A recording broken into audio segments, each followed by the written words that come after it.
welcome, podcast listeners. It is episode number 345 of the Fret Talk podcast.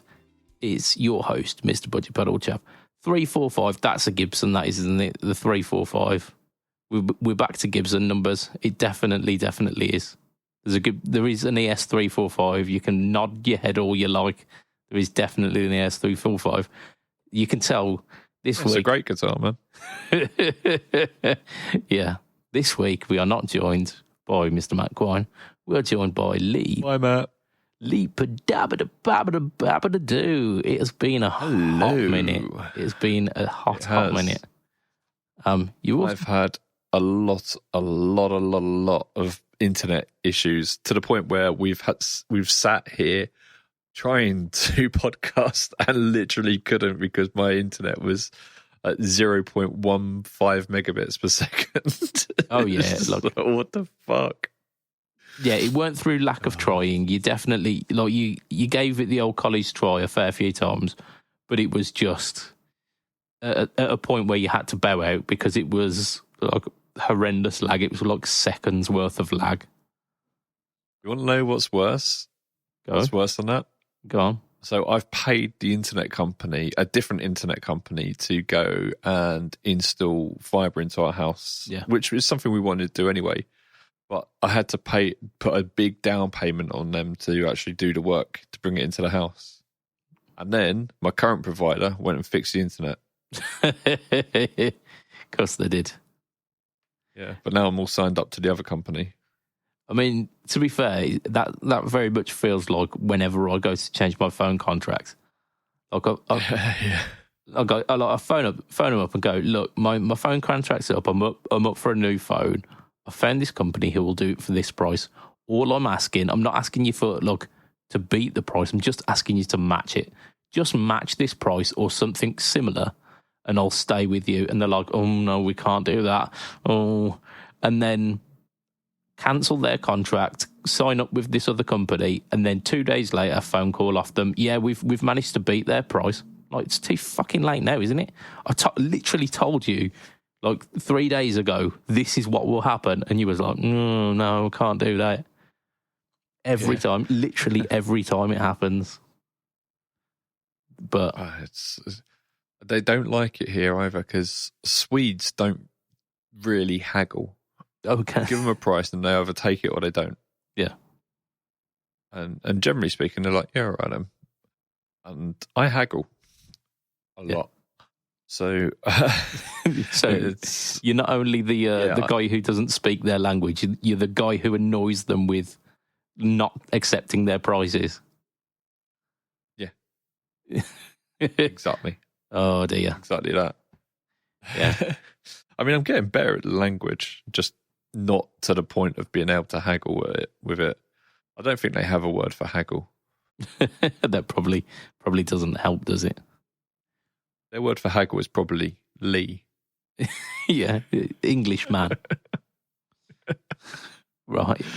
I don't think I mentioned that I am this week's host. I'm Mr. BudgetPedalChap, aka Budge. I am really not feeling particularly great. It was about 2 hours before this podcast I started coming down with an illness that my family had last week. I thought, yes, I've managed to dodge it.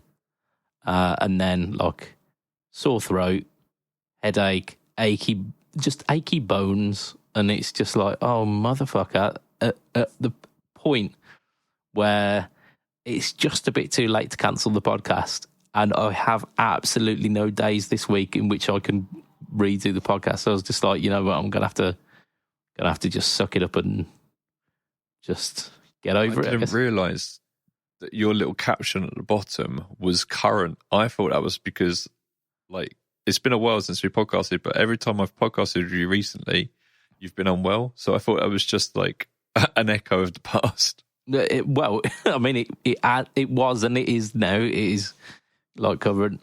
That whole time that you've not been on the podcast, I've been generally okay. I managed to get over it all. And now, oh man, yeah, you're like a talisman for illness. Ugh, right. Yep. At the start of these podcasts, we always mention our sponsor, which is, of course, Affordable, who either next week or the week after will be doing one of the Northern Guitar shows. So if you are up north in the UK, definitely go check out. Go on like Affordable Facebook, Affordable Instagram. You'll get the details for that stuff. I don't know off the top of my head, but he'll be doing like the amazing prices that he does day in, day out. The show is so well researched, isn't it? Yeah, it's one of the northern ones. I think it's somewhere near Leeds, and I was going to go to it, but it's a bit too far and a bit too inconvenient for me to get to. And it's a bit far south for you. Bit far south. It's a northern guitar show. The northern guitar show. But it's going to be a good one. I reckon it's going to be a good one. He's got some pretty decent pedals out there on display. I've seen like his display setup for it, and it looks cool. Affordable brings you pedals from such companies such as DemonFX, JSA Effects, Mosky, Joyo, 4D, and Caline at amazing prices. They also do Nuex, they do Chord, and they do what's the other one? What's the other one? To be honest, mate, if you wanted me to say that, you should have written it on the fucking document. I know. I usually do it off the dome. Obviously, I'm not particularly good this week. Movol is the other one. They're a UK company with all their stock ready to ship at fantastic prices and in recyclable packaging. Check them out at affordable.co.uk. Yeah. My favourite thing is the recyclable packaging. I think it's fucking sweet. That really is. Just be like, because I don't think anyone would complain if it weren't the case. No one would be like, oh, I'm boycotting you because you're not using recyclable stuff. But it's a nice touch, isn't it? It's nice just to be a little bit more conscious of the environment. That said, I'm just looking around because I've got pedal boxes around, and a lot of them are cardboard, and the only thing in them that isn't technically recyclable, really, is the bags that the pedals come in, and I like them. The little like plastic sleeve bag things? No, the little fabric ones with the drawstring. Oh, they'll be recyclable, surely. Yeah, but like the cardboard, you recycle happily. Yeah. Little bags like that, you don't really want to. Yeah, but you'll reuse them, which is as good as. I used the Wampler one as a mouse mat for about 3 years. Yeah, it's kind of like a little velvety bag, isn't it? I like it. I remember saying to Richard from Wampler, I remember saying to him, I use it for that, and he went, do you know what else they make? They make really good mic cases. Like little carry cases for your mics. I mean, it makes sense, because once you've taken the pedal out and you've put the pedal on your board, you've got this little bag that's doing nothing. So using it as a mic case, beautiful. Using it as a mouse mat. I mean, who needs mouse mats these days?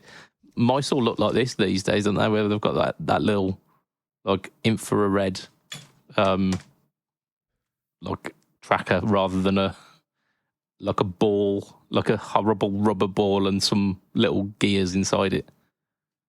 I know, all my mics are like well old, but they're really good quality, so I don't need to change them. So I haven't.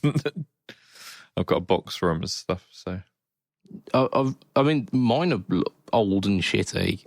I should really upgrade to something that doesn't look like it's from like 2000s computers. But you got the same as me. You got the AKG. What's it called? C1000S.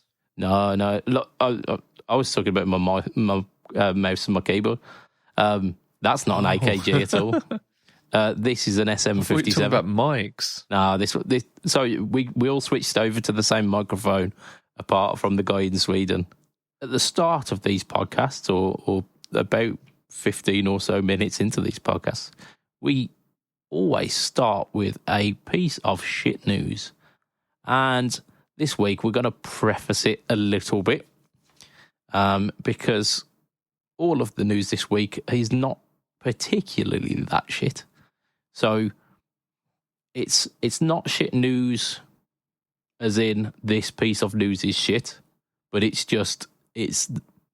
possibly the least interesting of the week. Least interesting news story of the week.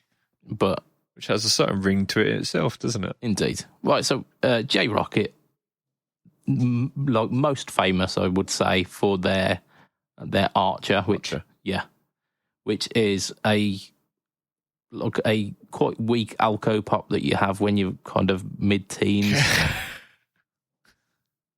That's a very British joke. Very specific. It's very British, that, isn't it? Like Archers and Lemonade.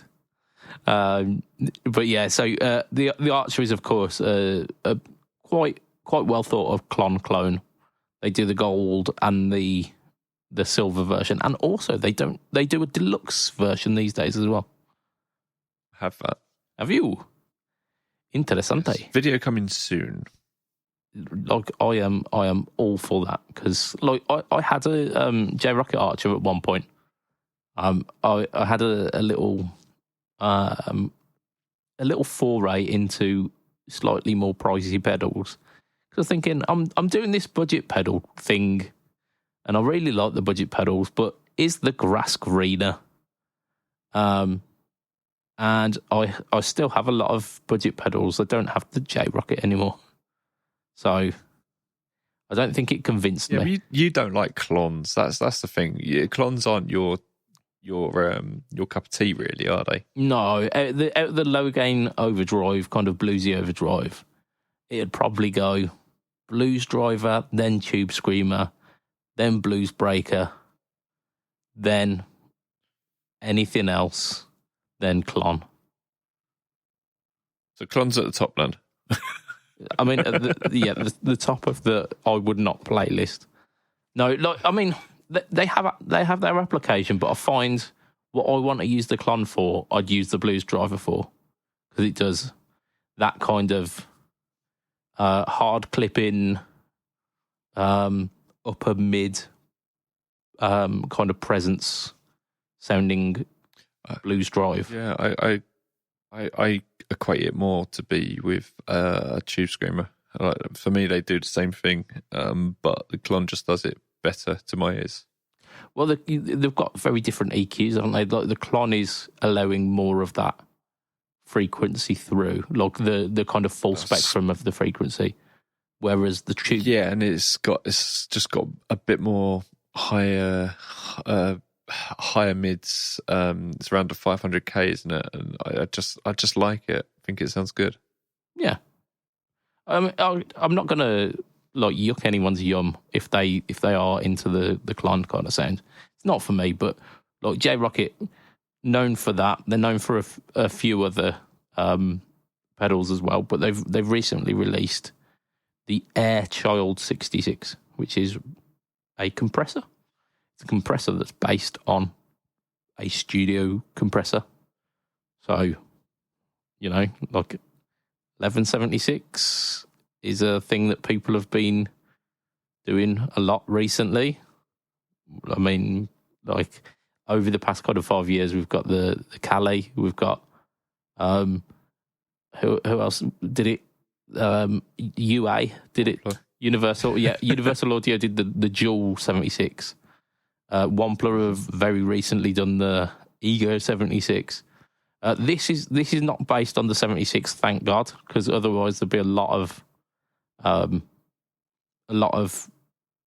competition in that market. But this is based on the Fairchild 660 studio compressor, which is like if you were trying to use studio compression along with your guitar signal, it would be very, very inconvenient trying to drag along a big rack compressor along to gigs. So having it in a pedal that's pedal board friendly is it's a nice touch. However, I love how they've got the Neve knobs on it. They have, yeah. But I mean, these have been used for the Hudson broadcast as well, like very similar to that kind of aesthetic. So the Airchild is based on the 660. It's got a few things in it. It's got threshold tone output, and it's got the all-important blend, which blend. I think if you are making a guitar compressor, having a blend control it's essential. But yeah, so we've got threshold, of course, does the amount of compression. When is basically like the threshold. Like what am I trying to say here? Like the amount of audio required to make the compression happen. It's the knee. Yeah, basically. Am I confusing it more by adding more terminology? Yeah. So it's like if your guitar is like very low dynamically, it won't trigger that compressor. Whereas if you start digging in, it goes past that certain threshold, and then the compression comes in. The knee is like the amount of compression it applies. It is, but it's also the level at which it kicks in as well. Yeah. So if you imagine a line and there's a kink in the line, and like the harder the knee is, whether it's going to level it off completely. So if it gets up to like X amount of decibels, if you have it at a right angle, the knee at a right angle, it's going to obviously just flatten it out, and it's just going to cut it all off. So you obviously have it a little bit higher, and then it starts to tame off the spikiness, the highs a bit. Yeah. The volume a bit. Well, it does tame the that highs. Knee can be up or down as well, so you can move that knee up and down as well. So it becomes like the threshold. It's complicated. Compressors are complicated, so complicated. But yeah, like because like the treble frequencies are the ones that tend to spike the audio peaks more than like bass responses. You tend to find with like the more that you push that knee to being flat, the less treble you get in your overall tone, because it's kind of squashing those. Yeah. So it just won't let the volume get any louder than that. Yeah. It'll be up to a certain volume, and then that's it. Yeah, well, it reduces it by a certain amount when it goes past that point, doesn't it? Otherwise, it's just a straight limiter, and you can have them run like that as well, where it just does stop at a certain point. But but when you said if it was flat, if it was flat, it wouldn't let it get any further than that. Yeah, so that's why it's called a knee, because it's not a 90-degree angle. It's a much bigger angle than that, and that's why it just starts to taper it off at the top. Absolutely, and which is why it's great having a tone control on these kind of things as well, because you start, unless you're using multi-band compression where you're applying compression to different frequency spectrums, you will end up finding that it starts adjusting your tone, the tone of your original signal. So you can adjust that by bringing some of the high end back in with the tone control, or with this as well, you've got that blend control. So those initial, like the initial pick attack that you would be definitely missing out on with compression, you can bring that in as a blended kind of control. Yeah, well, what's interesting about the tone control on this is when it's at 5 o'clock, the bass and the treble are equal. But as you turn the control to the left, you will start to increase the. Sorry, hang on.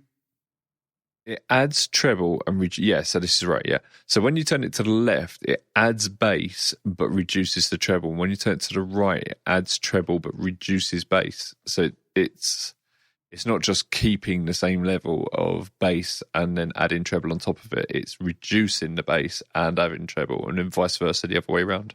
Yeah, it's a bit like a blend control for the bass and the treble, isn't it? You're blending in more treble and you're blending out less bass. And they're kind of working in. Yeah, it suggests to me that the tone control is going to sound very powerful on this pedal. Yeah, definitely. I mean, it's a cool looking pedal. Compressors are really, really hard to demo. It's really hard to hear a compressor especially through stuff like YouTube, because YouTube adds its own compression anyway. But for, like, as a rule of thumb, if you are hearing the compressor, then the compressor's doing too much work on the guitar signal. It's a feel thing. You can feel how the notes are being affected, and like how it's like blooming in like a more sustained kind of subtly blooms in as your note is supposed to be decaying. And I do like a nice compressor. However, it's shit news of this week because we've seen some good news this week. I mean, it's classed as our shit news purely because we've seen so many studio-based compressors over the past kind of months or so. Like I mentioned, those ones based on the 1176. We've seen Didn't you have a new pedal arrive today? I did, yes, I did. But we'll talk about that in the Patreon, not in the full episode. Okay. Yes, and it's a bit of a pricey boy as well. It's £239, which... Yes, but J-Rocket make very, very high quality gear. I mean, yes. It's reliable stuff. It will be. It's not overly complicated. It's got 4 controls. It'll probably sound really good. But they put so much R&D into their gear as well. They like really go beyond the norm to get this stuff right. Absolutely. Like their Clon was designed with Bill Finnegan. Yeah. So like they're not cutting corners, and it will sound good, but it's got to be the sound that you really want. You've got to really want that specific sound because it's a pricey compressor. Right. Yeah, that's the difficulty. Is it's hard to know what you're going into because like most people haven't even tried that studio comp. Yeah. If I remembered what the plugin was, because I've got a plugin that's based on the Fairchild, and I used to use it on the podcast all of the time because it sounded amazing and it was subtle enough that it weren't overly colouring the tone, like the vocal quality. If I could remember what that was called, what that plugin was, because it was free as well, you could get a kind of taster of it. I mean, I'm sure if you Google it, like Fairchild free compressor, you'll be able to find it. And if you do, remind me as well, because I've since changed computers about 3 times, so I've now lost that plugin. I used to love it. But yeah, so right. What have you been up to, man? What have I been up to? I've been up to a few things. In fact, I have been writing away at. I think I've got 3 video scripts on the go at the moment, and then you like there was a guitar pedal, as you mentioned a little bit earlier, arrive at my door, and I was like, shit, now I've got a 4th that needs to happen. So it's about that. Yeah, it's all right. Like it's a good problem to have, is being busy, because there's nothing worse than when you've like recorded your videos for the week and then you think, okay, what am I going to do next week? And you think, shit, I've got absolutely nothing to demo. Like I've got nothing in the bank. So it's a nice problem to be. It is having a backlog, because it's I'd much rather that like all day every day than the other way.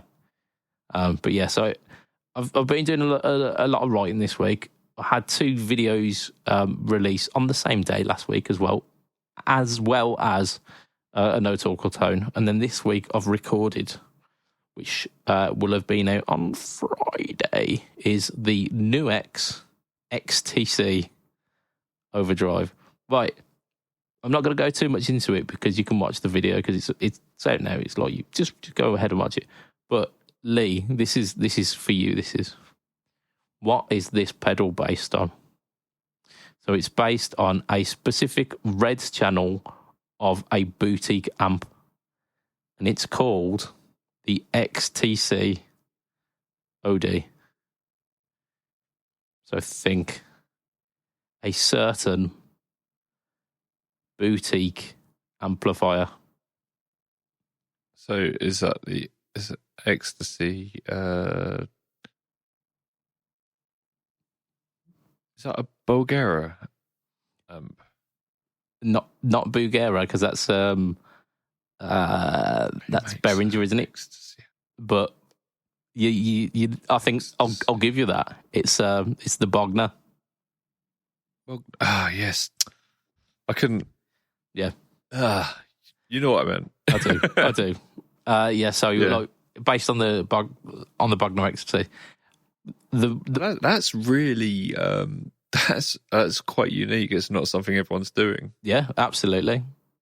I have one nitpick about this, and it's the way that they market the pedal. They say it takes you from blues to classic rock, and it's the red channel. Yeah, so it starts at classic rock, and only gets gainier. Like there is absolutely no worries of blues within this pedal. I have to say that's how a drive pedal should be. that's what it should be. No. Use a boost pedal for your overdrive. Come on, people. Yeah, well, I mean, because it's saying it's the XTC OD, so you're expecting overdrive tones. So from like a pushed clean kind of edge of breakup, and then you're expecting to go into the overdrive. But like you say, it is the red channel, so it's starting at crunch, and then it gets to a point that I think that you would enjoy quite a lot, because it's like modded Marshall 80s tones. Oh, nice. So it's that kind of... we have some Marshall-related news for the Patreon as well. Some very interesting Marshall-related news. That we do. So breaking news, we should say as well. Indeed. Yeah, look, the reason why we're shoving it in the page is because we're not entirely sure. You know, we think it's okay. We think it's like... I'm pretty sure it is. It came through on the newsletter rather than. I mean, I had to check it like 3 or 4 times to make sure it didn't say, "Do not disclose this before this date." Yeah, like embargo. Yeah, but we exactly. But just by the time this goes out, it'll definitely be safe anyway. Yeah, but just to keep ourselves in the clear, we're sticking it in the page for now. We might revisit it next week. That's such a teaser for people to join the Patreon, isn't it? Ooh. It is, yeah. It sounds almost like we planned it, but we didn't.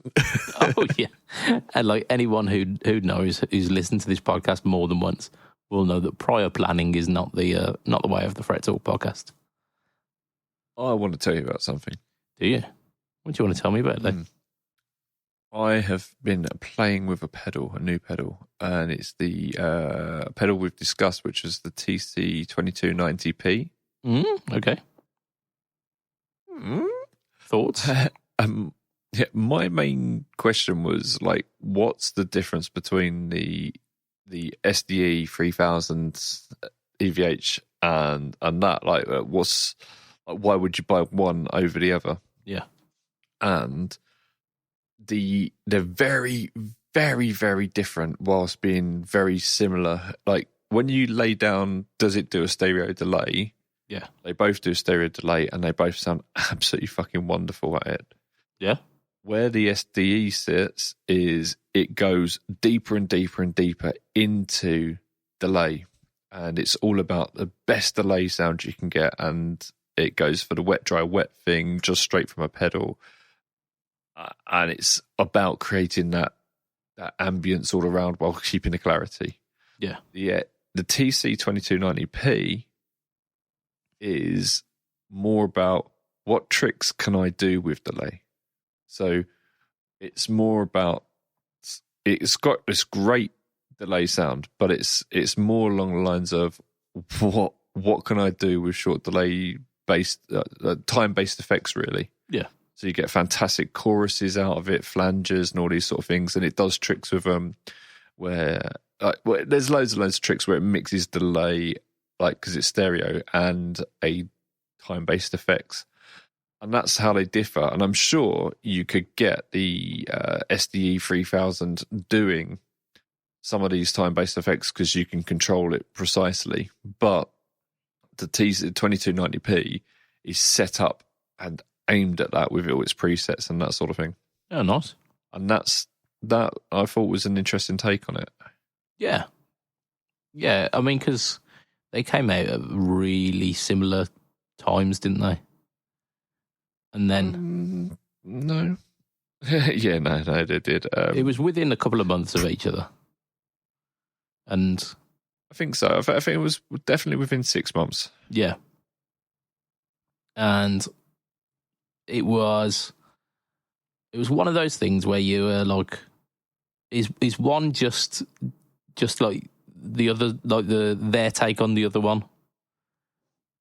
And yeah, it's also hard to tell which one looks the coolest as well. I know that's a silly mute point, really, but it is a little bit hard to tell which one looks the coolest because the EVH one has like the EVH like the what's it called? 5150 stripe.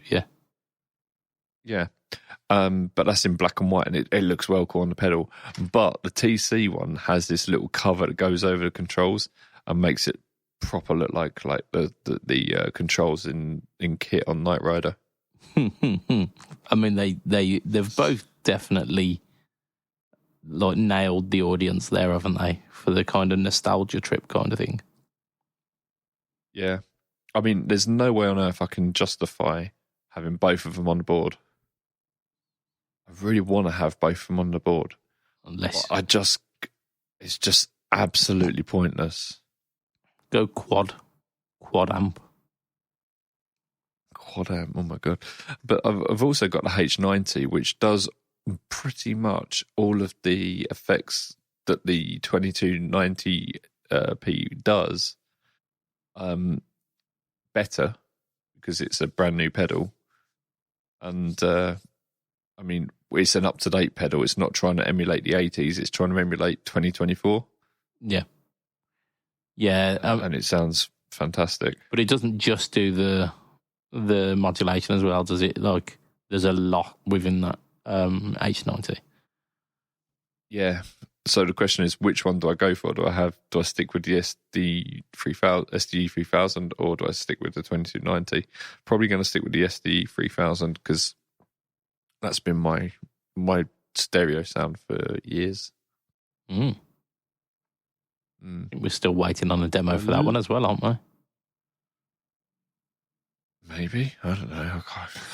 No one asked me to do a demo of it. They just sent it to me. Asked me to talk about it. But yeah, I think I'll probably do a shootout video between that and the 2290. Yeah, I think that makes a lot of sense. Yeah, yeah. Just what we've talked about, but with audio examples and bit of pizzazz. Yeah, because there's other features that they have, and there's other considerations like the 2290 is a bit longer, but it's less depth to it, so it feels smaller even though it's longer. Little things like that. Exactly, little things like that. Right, we've got some news. Let's talk about some more stuff. Yeah, man. I tell you what, so that we don't run out of time and that we actually get round to this bit of news, we're going to talk about the Strandberg Bowden Essentials because we've got our resident Strandberg expert here, and we've had it on our running order for about a month and a half now. We've been putting it off. So this is actually quite old news in terms of like it's about a month and a half out of date. But we kept putting it back because it's Lee's news. It's Lee's news. So what is the Strandberg Bowden Essential, Lee? What What is it? I mean, Gibson have got Epiphone, PRS have got ESEs, Fender have got Squier. This is their version of that, basically. So they're doing a more affordable version of their guitars. Yes, they are still $1,000, but they look great because they look just like a Bowden. And according to my friends that have played them, they sound really good. The only thing that puts me off a little bit is they don't have fan frets, and I really like the fan frets on the on my one. So, but I mean, it's not the end of the world. They are kind of matte in terms of colours, not as in high matte, and you get them in black, a light blue, which is almost like a pelham blue, and some sort of blancmange colour. I don't know what these colours are. Yeah, black, blue, and red, isn't it? Like a kind of salmony pink red. Like, yeah, exactly. They don't have bridge floating bridges on them, so they're fixed bridges, which some people are like. Oh, that actually makes me like them more.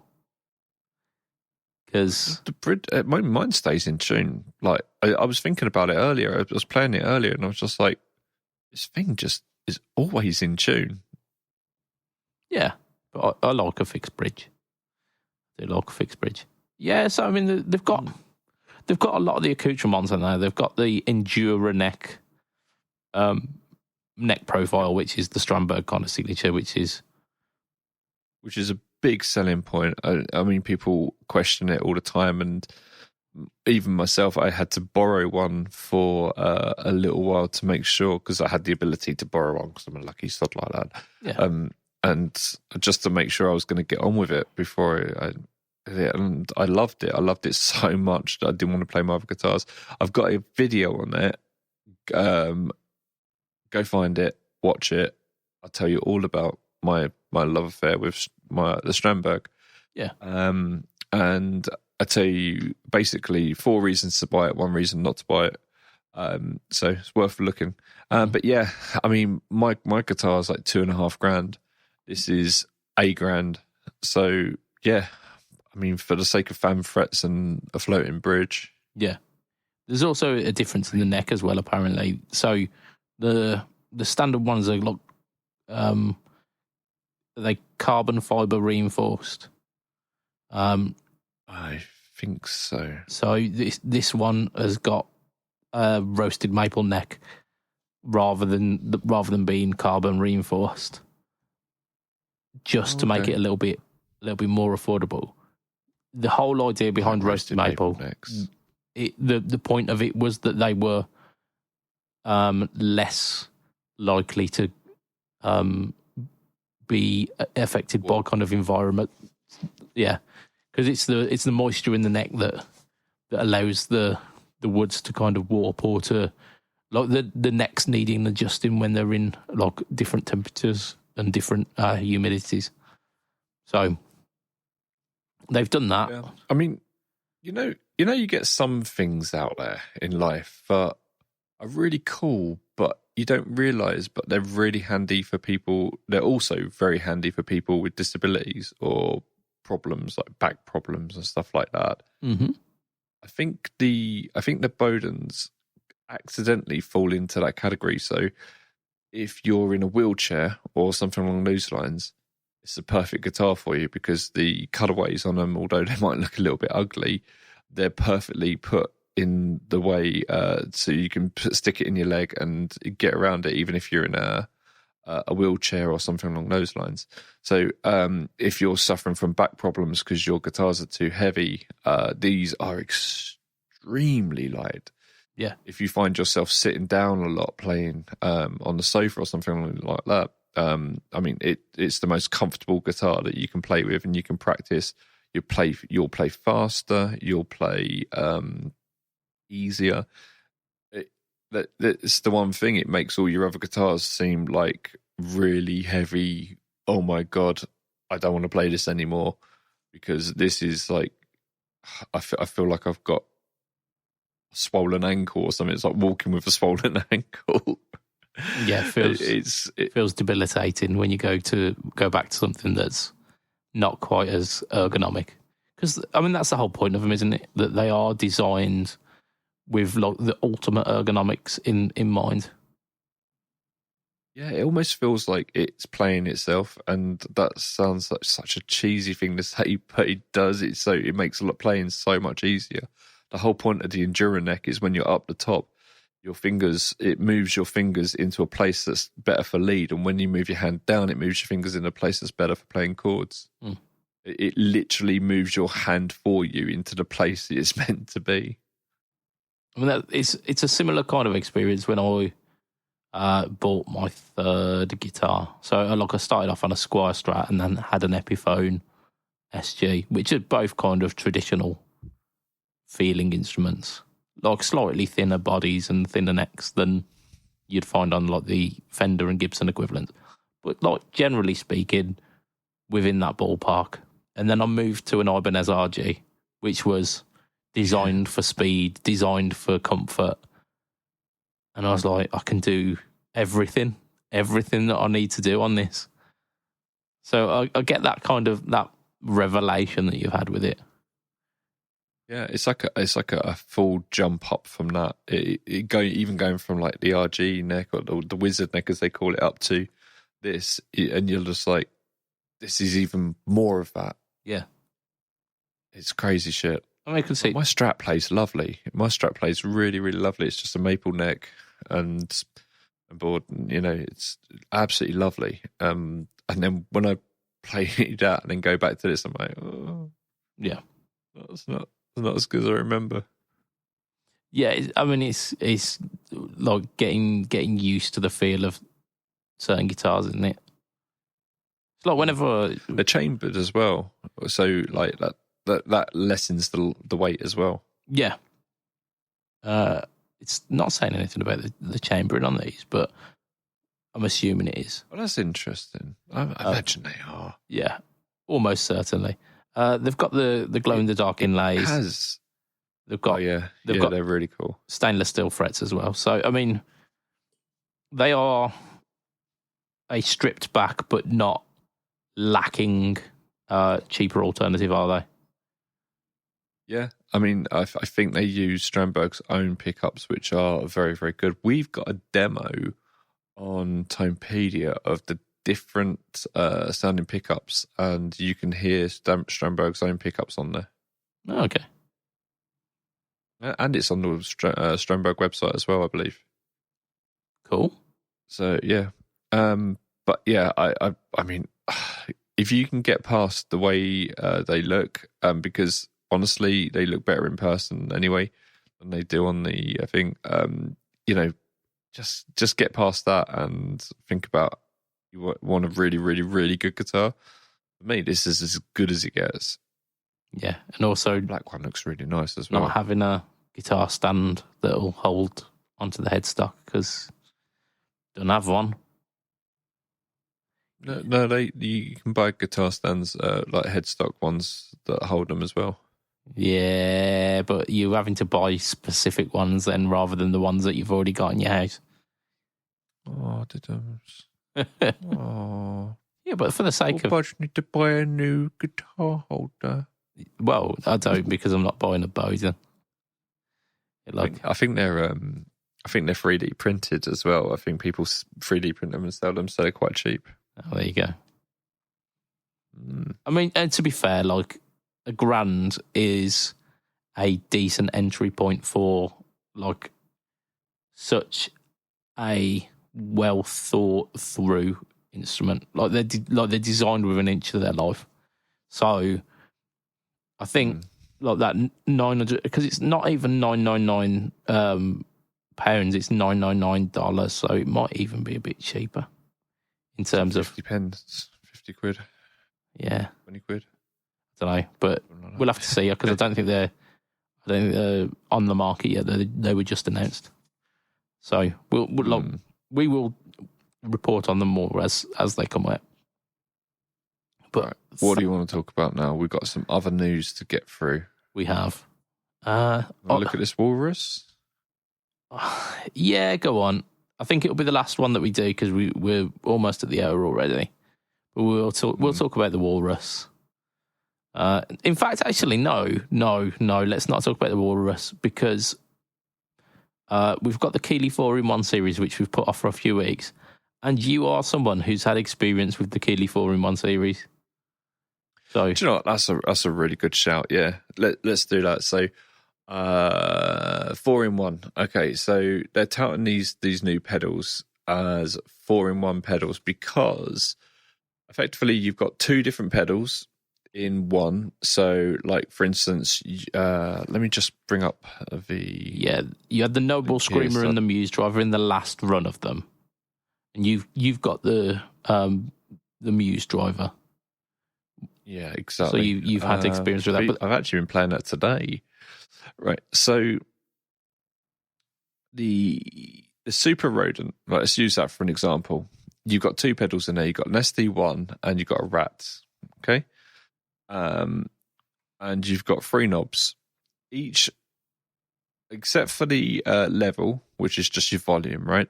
The tone and the drive have a switch where you can switch between the tone stack of the SD1 and the Rat, and you can switch between the drive of the SD1 and the Rat. Yeah. Now, this means that you can have the four different pedals you can have are Rat, tone, Rat drive, SD1 tone, SD1 drive. Yeah. Rat tone, SD1 drive, or SD1 tone, Rat drive. You really had to think about that, though, yeah. Yeah, you've got the four permutations, yeah. Yeah. So they're the four different pedals that you've got. So they call them the 4-in-1.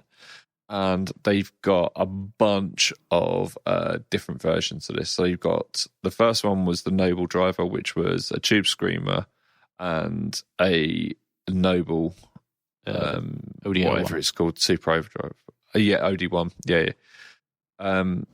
Was it ODR1 is the Nobles. What's the Muse Driver based? Noble Screamer. Yeah, that's Noble Screamer. Yeah. So the Muse Driver, the Muse Driver is the exception to the rule, where instead of having two pedals, you've got two different takes on the same pedal. It's a Blues Driver. Yeah. But one is Robert Keeley's take on the Blues Driver, and one is Andy Timmons' mods that he wants on the Blues Driver. But it's the same setup. You've got Robert Keeley's version on each of the controls, and then Andy Timmons, and you can switch between the four different pedals. Yeah, effectively. Super Rodent we discussed. The Angry Orange, Distortion and Fuzz. Yeah, and the Blues Disorder, Overdrive Distortion. Yeah. So we've got the Angry Orange is a Japanese, quote unquote, 78 Japanese orange distortion. I wonder what that could be based on.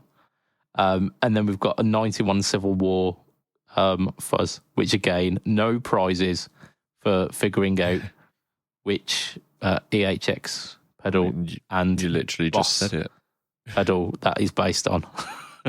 Yeah, but so I mean that's quite an interesting one because they're both quite gainy pedals. And then the tone stack from a muff circuit is like considered the pinnacle of tone stacks. So many people use them because they're simple but so effective. And of course, like they really do like get really. It's the bass side of that tone stack that is really interesting. It gets muffled, and I know it's a stupid thing to say because it's a muff, but it does kind of like it does sound like you're putting like stuff over a speaker. Yeah, and that'd be really interesting to have with the drive of the DS1 because that always lacked a bit of bass. Like it was woolly or it was fizzy. There was a nice sweet spot somewhere in the middle, but it never you never really got like that rich bass response. You never really got that like really nice present thing without getting fizz. So it would be nice to hear a tone stack that works with that. Yeah. Likewise, having the tight tone stack that works for the DS1, but with a Civil War style muff. And then what was the last one that you was talking about? The Blues Disorder, which is kind of like the Muse driver, but instead of having an Andy Timmons section to it, it's got a different one. No, Blues Disorder. It's Blues Breaker and an Orange County Distortion. County Distortion, yeah. So, no, the Orange County Distortion. It's not one that I'm too familiar with, but Blues Breaker, like Blues Breaker's it's not a blues driver. It's a blues breaker. Sorry, yeah. Yeah, really low gain, actually, the Blues Breaker. And they seem to be the flavour of the month again. There's a lot of people coming out with Blues Breakers. So it's good. It's good. I really like the aesthetic of these Keeley pedals. They've nailed the JHS 3 series, the Wampler Collective, the Walrus elements. They've all got like this kind of uniform thing. Keeley have done their own take on it, and it looks cool. It looks really good. Like it's got its own little kind of emblem for each of the things. I mean, I don't think they wanted to do a budget line. I think what they wanted to do was, okay, here's our range of pedals that everyone else is doing a range of pedals and everyone else is doing a budget line. If you want a budget line, there's tons to go out for. What's the point of us doing a budget line as well? But what we could do is some sort of cool take on that. Yeah. And I mean, because they're definitely not budget line. Genius idea. Because they go up to like 218 quid, which is not cheap. What about for 2 pedals in one, or 4 pedals in one, as they say? Yeah. The thing that would make it worth it for me would be the ability to switch between them on the fly. Because I don't think they're quite simple. There's no like MIDI in. There's no like external foot switch in. There's one foot switch on it rather than 2. I think like that ability to switch between modes on the fly would be top tier. But yeah, I don't know because like you've got 4 pedals in one, haven't you? So being able to switch between 2 of them would make it 2 pedals in one. No, if you could do like 2 presets where you had the tone stack of the one that you liked and the drive of the one that you liked, and then switch up to maybe do like a different tone stack and the same drive or the opposite. So you'd have the abilities to do 4, but have 2 presets or whatever. I mean, I've been saying for years, I think all drive pedals should have presets. And then you had the Kernan Ridge come out, and it's perfect. Yeah. So yeah, I mean that the Kernan Ridge. The only thing letting that down is not having as many presets on the pedal as possible, but you can recall presets from it with MIDI. Yeah. And I think so. You want to hear an argument from me about that? I agree. But I also think it's good that companies are thinking outside the box, because I mean, I'm so sick of drive pedals, and these are just cool, man. And one of them's got Muse written on it. So he's definitely got your vote. Yeah.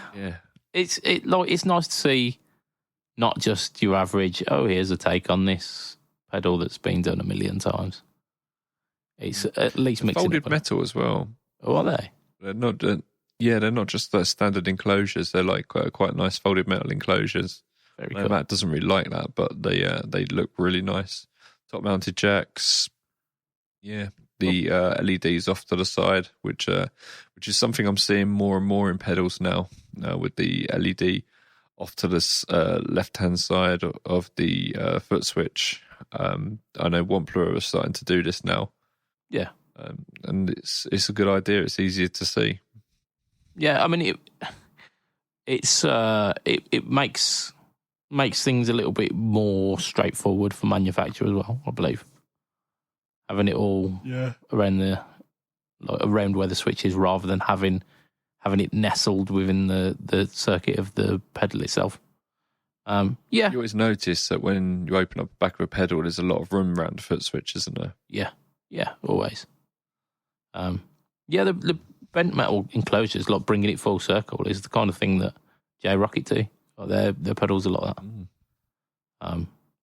And that's a lovely place to end the podcast for this week, because we've come full circle.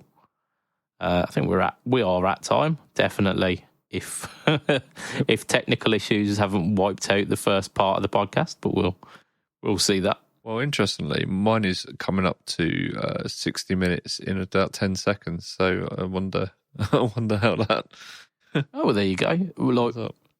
So I imagine we've probably skipped 5 minutes at the start of the podcast because we had a little recording issue, but we're all good now.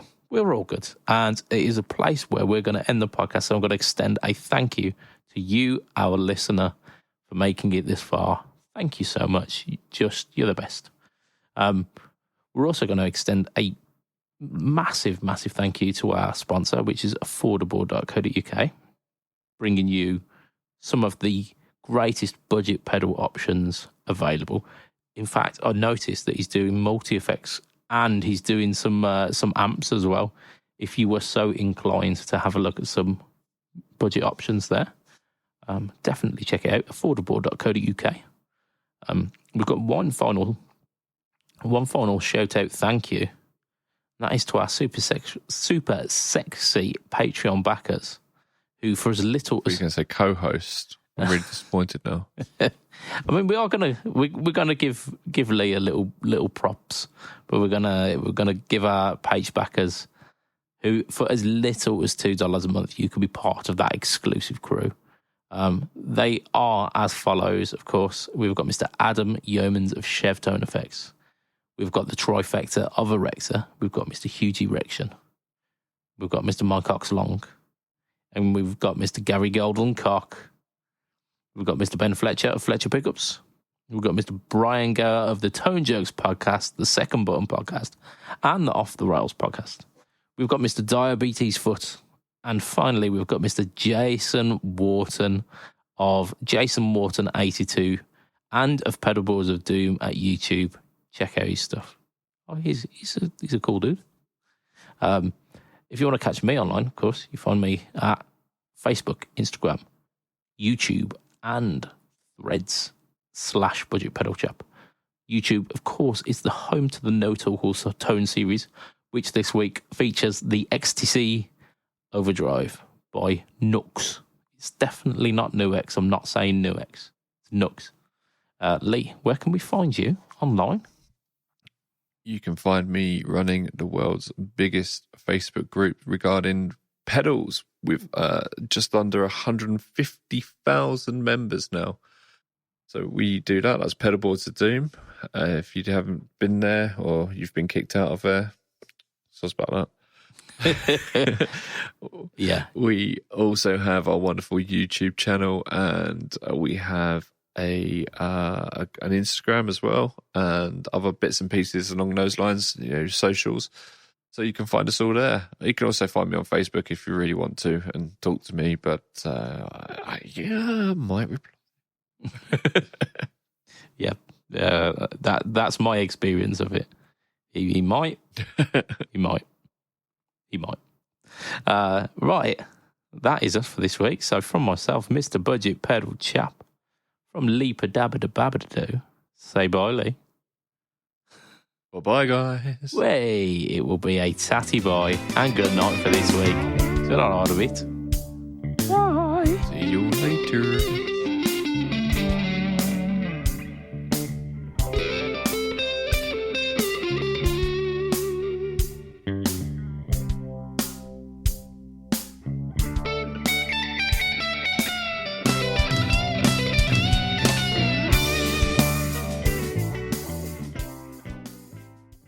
I had a happy childhood.